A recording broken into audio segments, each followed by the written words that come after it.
Hello everybody, so today's video lecture is gonna focus on appeasement and prelude to war because the appeasement strategy before the war got its footing was kinda shocking in many ways, and you'll see why as we go through this appeasement strategy. So, hoping to avoid open conflict with Germany, the democracies adopted a policy of appeasement.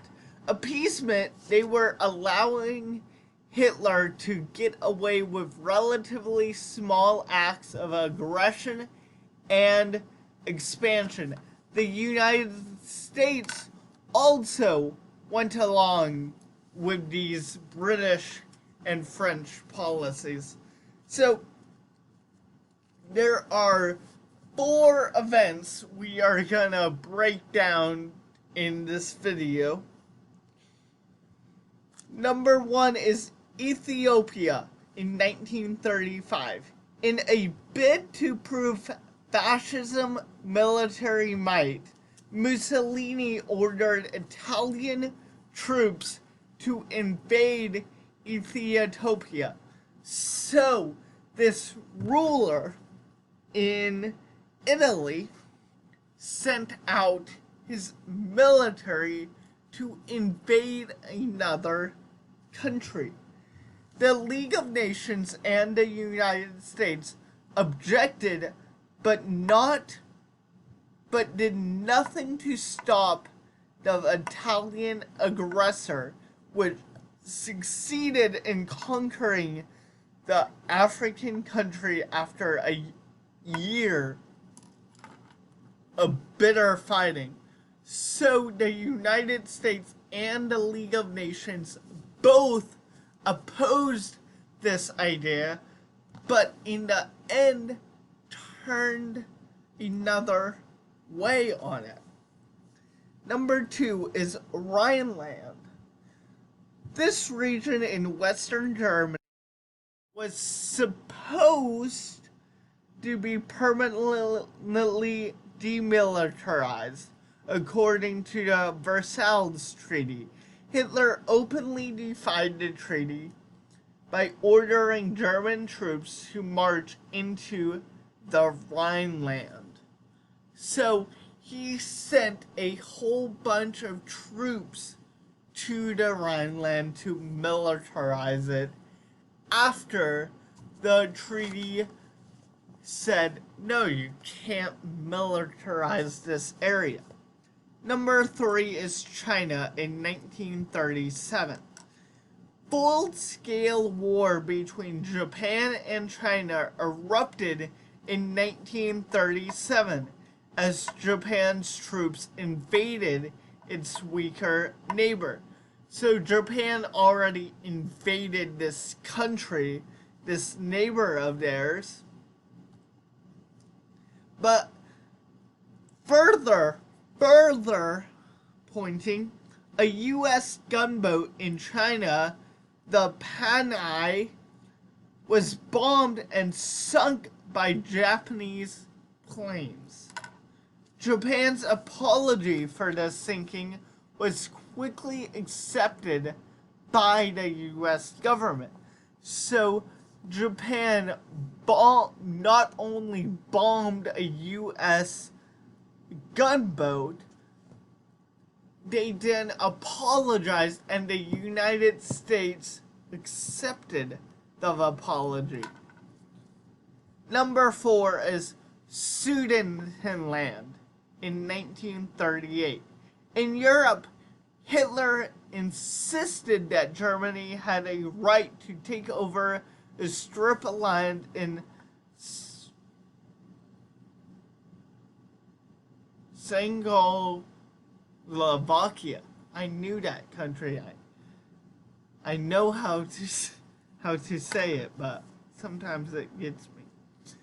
The Sudetenland, where most people were German speaking.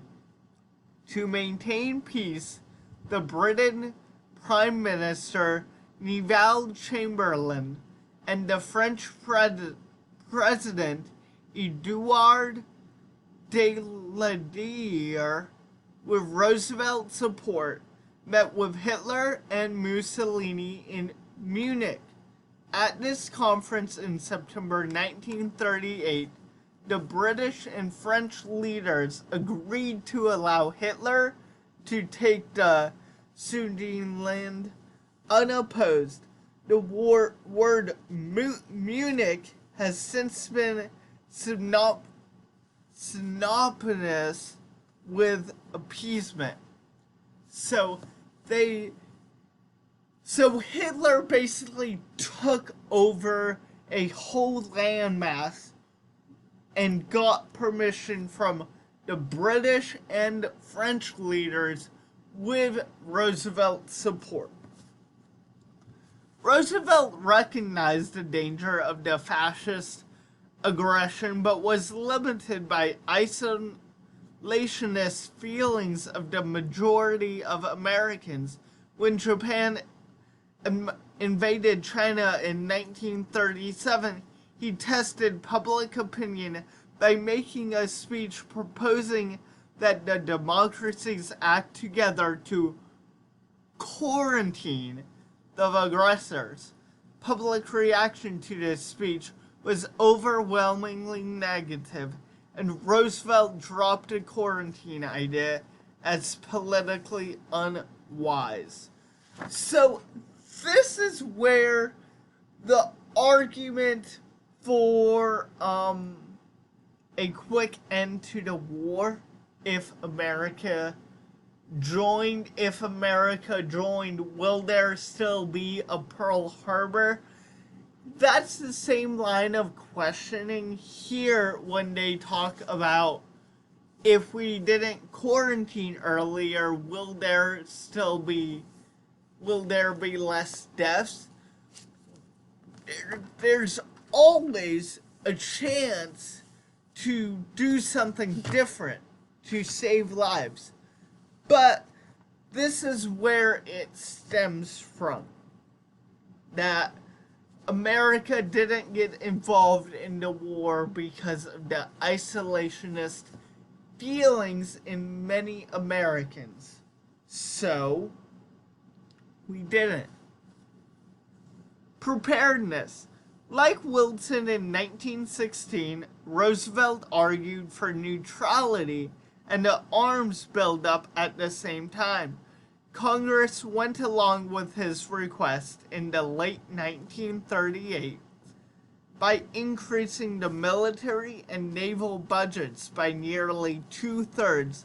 Some isolationists accepted the increased defense spending, thinking it would be used only to protect against possible invasion of the Western Hemisphere.